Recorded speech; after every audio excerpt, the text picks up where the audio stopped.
আলহামদুলিল্লাহ ওয়াসসালাতু ওয়াসসালামু আলা রাসূলিল্লাহ আম্মা বা'দু ফাউযু বিল্লাহি মিনাশ শাইতানির রাজীম ওয়ালাকাদ খালাকনাল ইনসানা মিন সুলালাতিন মিন তিন সুম্মা জা'আলনাহু নুতফাতান ফী ক্বারারিন মাকিন وقال عليه الصلاة والسلام تموتون كما تنامون وتبعثون كما تستيقظون وتحاسبون بما تعملون وقال الشاعر في شعره موت كاس كل ناس شاربون قبر بيت كل ناس داخلون আল্লাহ তাআলার অগণিত শুকরিয়া, তিনি আমাদেরকে ইহসান করে মহল্লার হাজার হাজার মানুষের মধ্য থেকে বাছাই করে মহব্বত করে জান্নাতের আশায় সওয়াবের আশায় আল্লাহর ঘরে আগে আগে আসার ও বসার তৌফিক দান করেছেন। এই জন্য দিল থেকে বলে আলহামদুলিল্লাহ। হাদিসে আছে মাই ইউরিদিল্লাহু বিহি খায়রা, আল্লাহ পাক যার কল্যাণ চান ইউফাক্কিহু ফিদ্দিন, আল্লাহ পাক তাকে দ্বীনের সহি বুঝ দান করেন। সুবহানাল্লাহ। আবু যর গিফারিকে আল্লাহ রাসূল বলতেছেন, হে আবু যর, তুমি যদি মসজিদে গিয়ে একটি আয়াত শিক্ষা করো, লা আনতাগদুয়া ইলা মসজিদিন ফাতাআলামা আয়াতাম মিন কিতাবিল্লাহ, তুমি যদি মসজিদে গিয়ে আল্লাহর কালাম থেকে একটি আয়াত শিক্ষা করো, খায়রুল লাকা মিন আন তুসাল্লিয়া মিআতা রাকাতিন, আল্লাহ পাক তোমাকে 100 রাকাত নফল নামাজের থেকেও বেশি সওয়াব দান করবেন। সুবহানাল্লাহ। আলান তাগদুয়া ইলা মসজিদিন ফাতাআলামা বাবা মিনাল ইলমি খায়রুল লাকা মিন আন তুসাল্লিয়া আলফা রাকাতিন, নবীজি বলছেন, আবু যর, যদি তুমি মসজিদে গিয়ে একটি দিনের মাসলা শিখো, ইলমের একটি অধ্যায় শিক্ষা করো, উমিলা বিহি আওলাম ইউমাল, আমল করো আর না করো, এমনি শুধু ওযুর ফরজ 4টা শিখলা, নামাজ ভঙ্গের কারণ 19টা শিখলা, নামাজের ফরজ 13টা, অথবা তায়াম্মুমের ফরজ 3টা, এতটুকু মাসলা শুধু শুনলা শিখলা, আমল নাও যদি করা হয়, নবীজি বলতেছেন, আবু যর, তোমাকে আল্লাহ পাক 1000 রাকাত নফল নামাজের নেকি দিবেন। সুবহানাল্লাহ। তো দোস্ত, তাহলে মসজিদের মজমা পৃথিবীর সবথেকে দামি মজমা। কে বলেন ঠিক কি ঠিক না? সাহাবায়ে কেরাম জিজ্ঞেস করেছেন, ইয়া রাসূলুল্লাহ আইয়ু জুলাসাইনা খায়র, পৃথিবীতে কত মজমা হয়? এমপি সাহেবের মজমা হয়, মন্ত্রীদের মজমা হয়, ইউনিয়ন পরিষদে মজমা হয়, সংসদ ভবনে মজমা হয়, পার্লামেন্টে মজমা হয়, সালিসি মজমা হয়, বিভিন্ন সেমিনার সিম্পোজিয়াম হয়, বিভিন্ন প্রকার দুনিয়াতে সভা সমিতি হয়। ইয়া রাসূলুল্লাহ, পৃথিবীতে সবথেকে উত্তম মজমা কোনটা আমাদের বলে দেন। সুবহানাল্লাহ। আল্লাহর নবী বলছেন, যেই মজমার মধ্যে 3টা চিহ্ন দেখবা, পৃথিবীর শ্রেষ্ঠ মজমা হবে ওই মজমা। বলেন সুবহানাল্লাহ। কয়টা চিহ্ন? জোরে কোন কয়টা?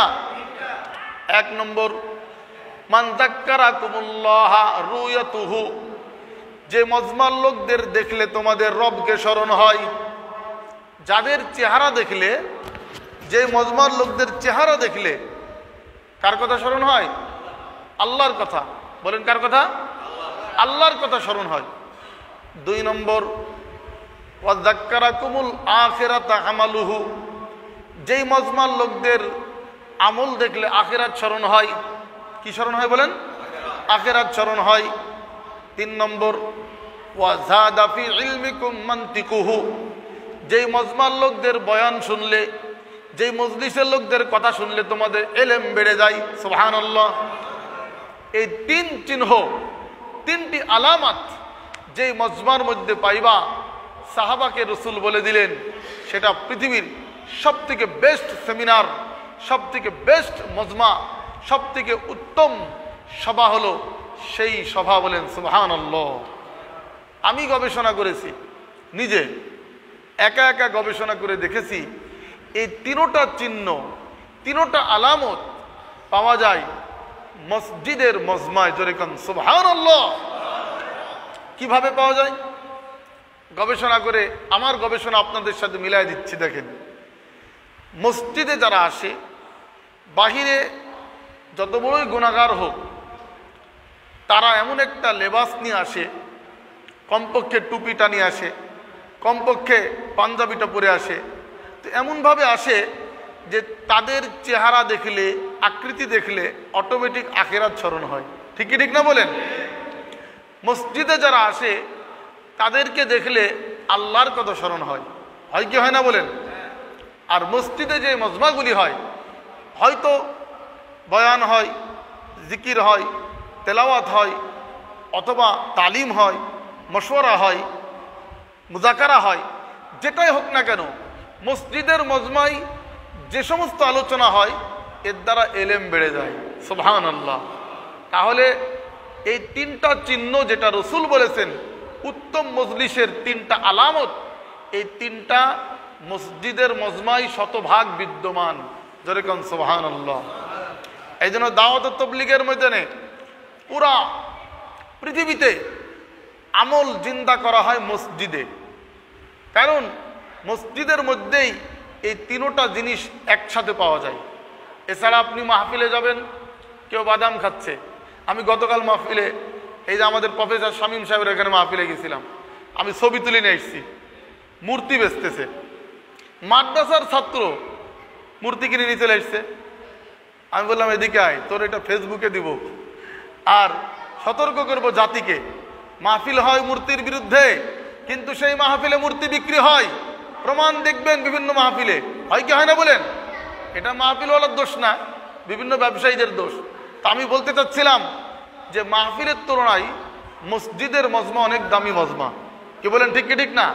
কারণ সেখানে সবাইকে দেখলে আপনাকে আল্লাহকে স্মরণ হবে না, সেখানকার সব আমল দেখলে আখিরাত স্মরণ হবে না, সেখানকার বিভিন্ন হকারদের বক্তব্যে, যারা বিভিন্ন সালসা বেচে, মলম বেচে, তাদের কথা শুনে কিন্তু আপনার এলেম বাড়বে না।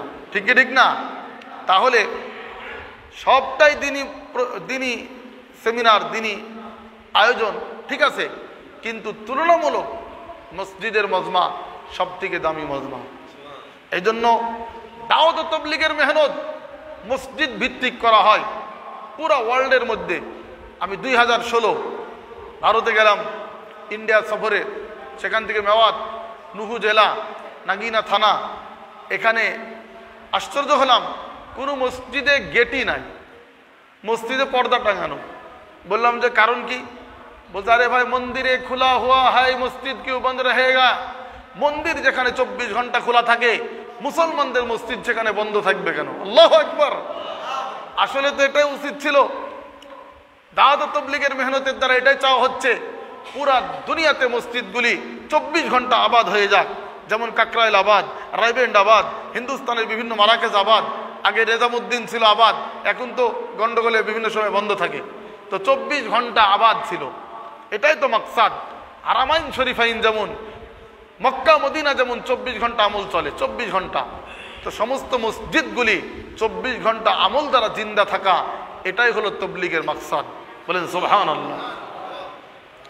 এই জন্য দোস্ত, মসজিদের মজমাকে মূল্যায়ন করতে হবে। করবো তো ইনশাআল্লাহ। আল্লাহ তৌফিক দান করেন, সকলে পড়ি আমিন।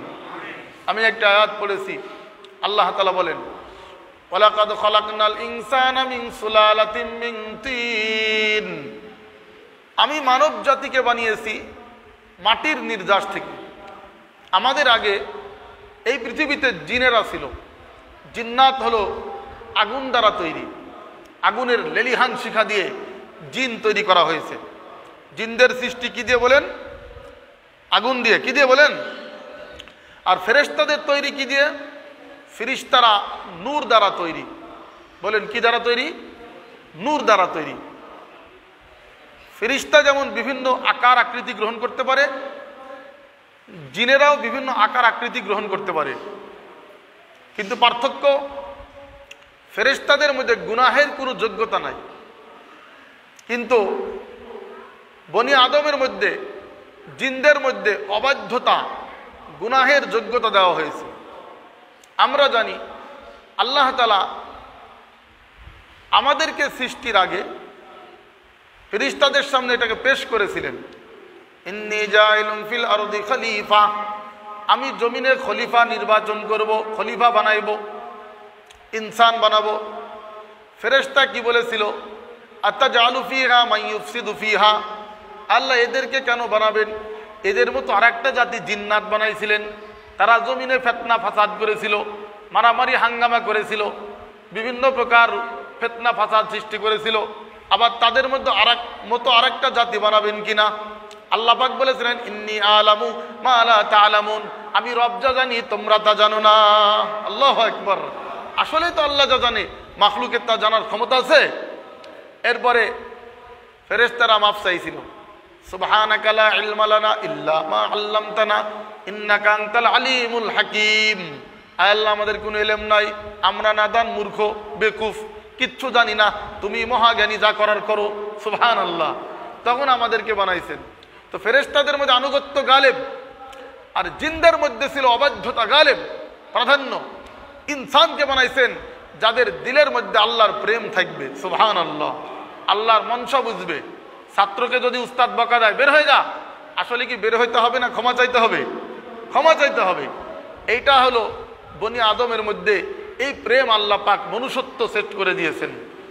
তো এক পর্যায়ে ফেরেশতা দেখলেন যে আল্লাহ তো আমাদের বাধা মানলেন না, যেটা আল্লাহ করার করবেন, ফাআলুল লিমা ইউরিদ, তিনি যা ইচ্ছা তাই করেন। কি বলেন, ঠিক কি ঠিক না?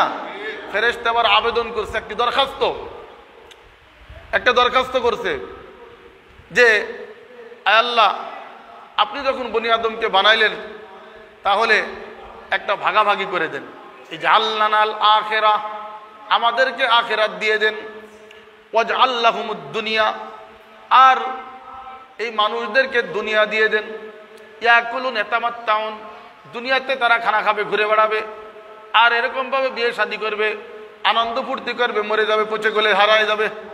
আর আমাদেরকে আখিরাত দিয়ে দেন। আল্লাহ বলছেন, কাল্লা, ইম্পসিবল, হবে না, এটা কখনো হবে না। ফেরেশতা বলছে, আল্লাহ কারণ কি? আল্লাহ তাআলা বলতেছেন, শোনো শোনো, আউফাদ্দিলুকুম আলা মান খালাকতু, আউফাদ্দিলুকুম আলা মান খালাকতু বিয়াদাইয়া, তোমাদেরকে বানাইছি হুকুম দিয়ে, আর আমি বনি আদমকে বানাইছি আমার হাত দিয়ে।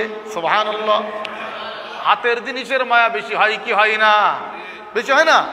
নিজ হাতে একটা আঙ্গুর গাছ লাগাইছেন, জম্মের টক সুকা, তবুও এটা চিনি দিয়ে ঘুটে খায়। কারণ কি? ভাল লাগে, হাত দিয়ে লাগাইছে। হাত দিয়ে একটা আম গাছ লাগাইছে, আমরুপালি, মাত্র আম হয়েছে 20 খান, তারপরেও ঢাকায় পাঠায় 10 খান, ছেলের বাসায় মেয়ের বাসায় পাঠায়। কারণ কি? হাত দিয়ে লাগাইছে। ঠিক কি ঠিক না? আমার আল্লাহ বলতেছেন, বনি আদম, তোমাকে বানাতে আমার হাতের ছোঁয়া লেগেছে, ফেরেশতা বানাতে হাতের ছোঁয়া লাগে নাই। কুন ফায়াকুন বলেছি, হয়ে যাও, হয়ে গেছে, হয়ে যাও। ইযা আরাদা শাইআন আইয়াকুলা লাহু কুন ফায়াকুন, সূরা ইয়াসিন বলেছেন না, আল্লাহ পাক যখন নাকি ইচ্ছা করেন কোনো কিছু বানানোর, হয়ে যাও, হয়ে যায়। তো ফেরেশতাদেরকে বলছে হয়ে যাও। হাজার হাজার কোটি কোটি লক্ষ অগণিত অসংখ্য ফেরেশতা আল্লাহ পাক বানাইছেন, এটা আমাদের জানা নাই কি পরিমাণ সংখ্যা। আমরা তো আদম শুমারি দেখি, জনশুমারি এখন নাম দিয়েছে। ফেরেশতা শুমারি শুনেছেন? কোনো জিন শুমারি হয়? তো জিনদের সংখ্যা, ফেরেশতার সংখ্যা আমাদের এলেমে নাই, এটা আল্লাহর এলেমে আছে। বারকাইব, এটা একটা আলাদা আলোচনা করতে গেলে অনেক লম্বা টাইম লাগবে। তো বলতেছিলাম, ফেরেশতাকে আল্লাহ তাআলা বানাইছেন হুকুম দিয়ে, আমাদেরকে বানাইছেন আল্লাহ পাকের কুদরতি হাতের ছোঁয়া দিয়ে। সুবহানাল্লাহ। আব্বা আদমকে বানাইছেন কুদরতি হাতের ছোঁয়া দিয়ে। এই জন্য আল্লাহ তাআলা বলতেন, ফেরেশতারা, তোমাদেরকে আমি আখিরাত দিয়ে, তাদেরকে দুনিয়া দিয়ে ভাগ ভাগ করে দেবো, হবে না। ফেরেশতা বলছে, আল্লাহ তাহলে করবেন কি? আমার আল্লাহ বলছেন, শোনো শোনো, আমি তাদেরকে দুনিয়া আখিরাত দুইটাই দিলাম। সুবহানাল্লাহ। জাআলতু লাহুমুদ দুনিয়া ওয়াল আখিরা, তাদেরকে দুনিয়াও দিলাম, আখিরাতও দিলাম। এদেরকে দুনিয়া আখিরাত দুইটা দিলাম। তারা দুনিয়াতে খাওয়া দাওয়া ফুর্তি করবে, বিয়ে শাদী করবে, ব্যবসা বাণিজ্য করবে, আর এরকম হালালভাবে কামাই করবে, হালালভাবে ব্যয় করবে। মৌতের পরে আবার বিশাল অট্টালিকা, জান্নাতের মালিক হবে, এরকম হুর গেলমানের মালিক হবে, জান্নাতের এরকম নাজ ও নিয়ামতের মালিক হবে। আর তোমরা দুনিয়াতে শুধু তাদের খেদমত করবা, আর আখিরাতে তোমরা তাদের সাথেই জান্নাতে থাকবা। সুবহানাল্লাহ। তাহলে আল্লাহ আমাদেরকে ডবল দিয়েছেন, জিতাইছেন না হারাইছেন? জিতাইছেন, কি বলেন ঠিক কিনা? দুনিয়া দিয়েছেন, আখিরাতও দিয়েছেন। কিন্তু দেখেন ফেরেশতারা দুনিয়া নাই, দুনিয়ার নিয়ামত থেকে তারা বঞ্চিত। কোনো ফেরেশতা কি বিয়ে করে? বিয়ের চাহিদা আছে? খাওয়ার চাহিদা আছে? তারা কি এই ভোটাভুটি করে? কোনো প্রকার তাদের এই দুনিয়াবি জরুরত নাই। এগুলি আল্লাহ মুক্ত করেছেন। আর আল্লাহ পাক আমাদেরকে এগুলি যুক্ত করেছেন। দুনিয়াতে গুনাহের পরিবেশ দিয়েছেন। এই গুনাহের পরিবেশের কারণেই আমরা ফেরেশতার থেকেও দামি, বলেন সুবহানাল্লাহ। এই মহল্লার কোনো অন্ধ যদি বলে আমি ঘোরাফেরা করি, কোনো নারী দেখি না, প্রশংসা হবে না, কারণ সে অন্ধ, ঠিক কিনা? কোনো বধির বয়রা সে যদি বলে কোনোদিন আমি গান বাজনা শুনি না, আপনারা হাসবেন, কারণ তার শোনার মাধ্যমই নাই, ঠিক কিনা? এই ইমাম সাহেব যদি বলে যে আমি এখানে 6 বছর আছি, 10 বছর আছি, কোনো প্রকার ঘুষ খায় না, আপনারা হাসবেন, কারণ ঘুষের কোনো লাইন নাই, ঠিক কিনা? কিন্তু দোস্ত, এই কথাটাই যদি আমাদের থানার ওসি সাহেব বলে, কোনো বড় অফিসার বলে, তাহলে প্রশংসা হবে, যদি সত্য হয়, ঠিক কিনা?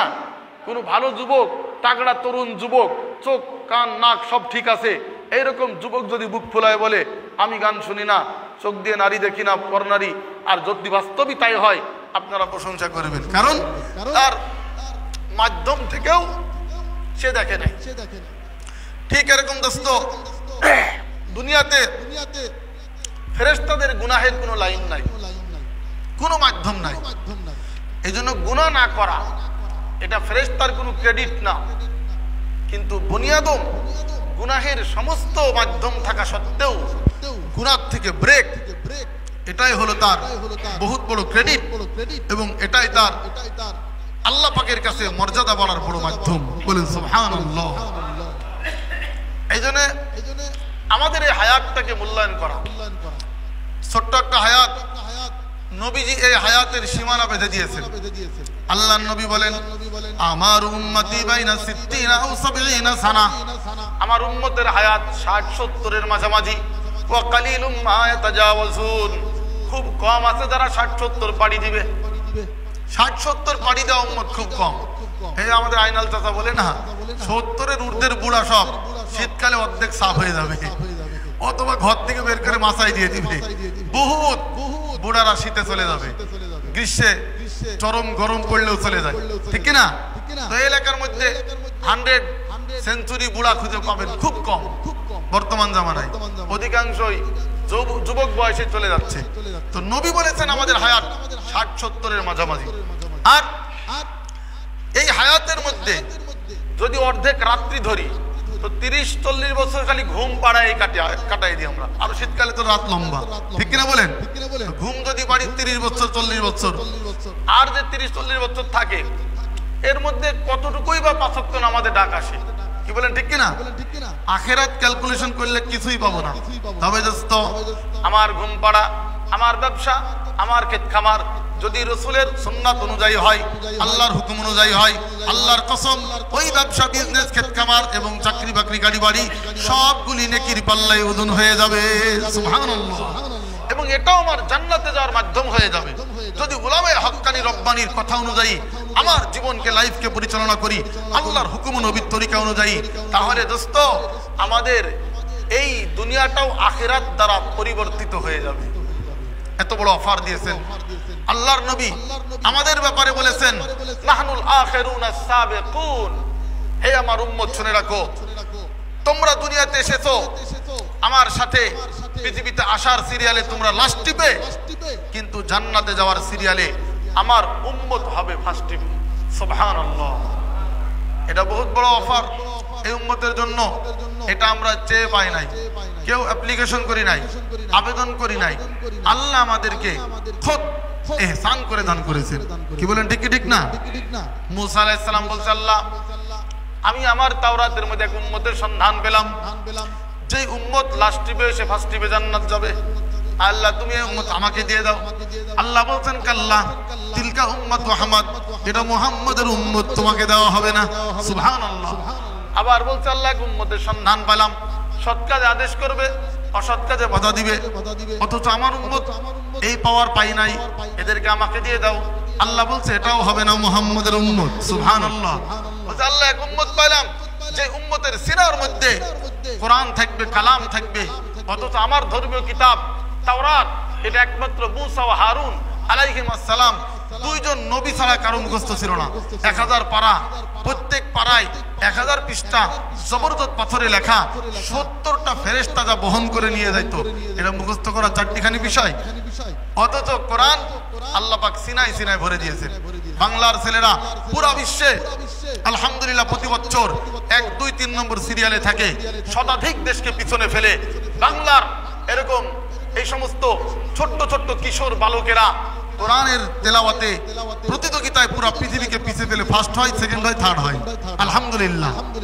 বিশ্ব সেরা হাফেজ, এই যে কয়েকদিন আগে মুয়াজ বিন নূর, তার আগে তাকরিম, সালেহ তাকরিম, এভাবে প্রতি বছর, এর আগে নাজমুস সালেহিন ছিল, তারপরে আবু রাইহান ছিল, প্রতি বছর আলহামদুলিল্লাহ আমাদের দেশে বিশ্বজয়ী হাফেজ তৈরি হয়। বলেন আলহামদুলিল্লাহ।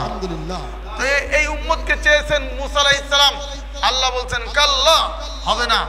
কুরবানির কাল্লা না, এর অর্থ হলো ইম্পসিবল, কখনো হবে না, এটা মুহাম্মদের উম্মত বাজেট হয়ে গেছে। সুবহানাল্লাহ। এরপরে বলছে আল্লাহ আমাকে এক উম্মতের সন্ধান পেলাম, সাদাকাত আমওয়ালিহিম ফি বুতুনিহিম, তাদের মালের সদকা খায়রাত দান তাদের পেটের মধ্যে যাবে, অর্থাৎ ধনীরা দিবে, গরিবরা খাবে, গরিবরা আবার ধনীকে হাদিয়া দিবে, তারাও গ্রহণ করবে। আল্লাহ উম্মত আমাকে দিয়ে দাও। কিভাবে? আমাদের এই নবীর উম্মত আমরা দেখেন কুরবানি দিয়ে নিজেরা খাই, অথচ এই কুরবানি, যাকাত, ফিতরা, গনিমত, এই সমস্ত মাল পূর্ববর্তী বনি ইসরায়েলে খাওয়া যায় ছিল না। তারা এটা দিয়ে পাহাড়ে রাখতো, আর পাহাড় যদি না থাকতো আশপাশের কোনো ফাঁকা ময়দান, ওই ডিগ্রি কলেজ মাঠ, এরকম বড় মাঠে রেখে আসতো, দূর থেকে দেখতো। যদি আসমান থেকে আগুনে জ্বালাইতো বুঝতো কবুল, আর যদি না জ্বালাইতো কবুল না। এর দ্বারা বড় বড় ধনীরা পর্যন্ত লাঞ্ছিত হতো। কিভাবে লাঞ্ছিত হতো? অনেক ধনী 10 তলার মালিক, তার গরুটা কুরবানি কবুল হয় নাই, ওরকমই শকুনে খাই চলে গেছে। কি পরিমাণ সমাজে লাঞ্ছিত হতো, ঠিক ঠিক না বলেন? আর একজন গরিব ভ্যানওয়ালা, ও যাই একটা সামান্য পাঠি কুরবানি দিয়েছে, কবুল হয়ে গেছে, আগুন জ্বালাই দিয়েছে, এলাকায় সম্মানের মালা পড়তো, আরে সলিমুদ্দি ভাই দিকাই, তোর কুরবানি কবুল হয়েছে, তোর একটু চুমা খাই, বলতো কি বলতো না? দোস্ত, আল্লাহ পাক এটা না করে আমাদের জন্য অফার দিয়ে দিয়েছেন। মুসা আলাইহিস সালাম বলতেছেন তাদের মাল তারাই খাবে, এই অফার তুমি আমার উম্মতকে দাও না। আল্লাহ বলতেছেন কাল্লা, এটাও মুহাম্মদের উম্মত। বলেন সুবহানাল্লাহ। তো মুসা আলাইহিস সালাম আরো অনেকগুলি দাবি করেছেন, যেগুলি বিস্তর আলোচনা সম্ভব নয়। এক পর্যায়ে রাগ হয়ে গেলেন এবং তাওরাতটা একটু জোরে সামনে নিক্ষেপ করলেন, ফেলে দিলেন, মানে রেখে দিলেন। এরপরে আল্লাহ তাআলা সান্ত্বনার বাণী দিলেন, ইয়া মুসা ইন্নী ইসতাফাইতুকা বিকালামি ওয়া বিরিসালাতি, হে মুসা আমি তোমাকে চয়েস করেছি, নির্বাচন করেছি, সিলেকশন করেছি আমার রাসূল হিসাবে। বলেন সুবহানাল্লাহ। 313 জন রাসূল আর লক্ষাধিক নবী, তার মধ্যে 313 জন পাওয়ারফুল। যেমন নাকি সবাই এমপিদের মধ্যে সবাই তো মন্ত্রী হয় না, তো নবীদের মধ্যে সবাই রসুল না, এটা একটা আলাদা সাবজেক্ট, অন্যদিন বুঝবেন। তো রসুল সবাই না, সব রসুল নবী, কিন্তু সব নবী কিনা রসুল না। তো রসুল 313 জন, তার মধ্যে আমি মুসা তোমাকে বানাইছি একজন। 2 নম্বর, আমি আল্লাহ কোন নবীর সাথে দুনিয়াতে কথা বলি নাই, কিন্তু তোমার সাথে আমি দুনিয়াতে কথা বলেছি। তুর পাহাড়ে গেলে জুতা খুলে আল্লাহর সাথে মুসা আলাইহিস সালাম কথা বলতেন। এই পাওয়ার কোন নবীকে আল্লাহ দেন নাই, শুধু আমাদের নবীকে আল্লাহর বাড়িতে আরশে ডেকে নিয়ে কথা বলেছেন। সুবহানাল্লাহ। হে মুসা আমি তোমাকে রাসূল বানাইছি, আমার কালিম বানাইছি, আমার সাথে কথা বলার পাওয়ার দিয়েছি দুনিয়ার থেকে, এটা নিয়ে সন্তুষ্ট থাকো। ফাখুয মা আতাইতুক, যা দিয়েছি তা নিয়ে সন্তুষ্ট থাকো। ওয়া কুম মিনাশ শাকিরিন, এবং তুমি শুকরিয়া আদায়কারী হয়ে যাও। সুবহানাল্লাহ। তো আল্লাহ তাআলা আমাদেরকে সর্বশেষ নবীর শ্রেষ্ঠ উম্মত, শ্রেষ্ঠ নবীর বানাইছেন। এই উম্মতের কিছু কামও করতে হবে। মা যা আবিহির রাসূল, নবী যা দুনিয়াতে শরীয়ত নিয়ে আসছেন, সেই শরীয়তকে আমা তারাকা আলাইহাল উম্মাহ, যেই শরীয়তের উপর উম্মতকে রেখে গেছেন দোস্ত, সেই শরীয়তের উপরে আমি আমার জীবনকে পরিচালনা করব। করবো তো ইনশাআল্লাহ? ইয়াদ করা যায় ইনশাআল্লাহ? তো যেহেতু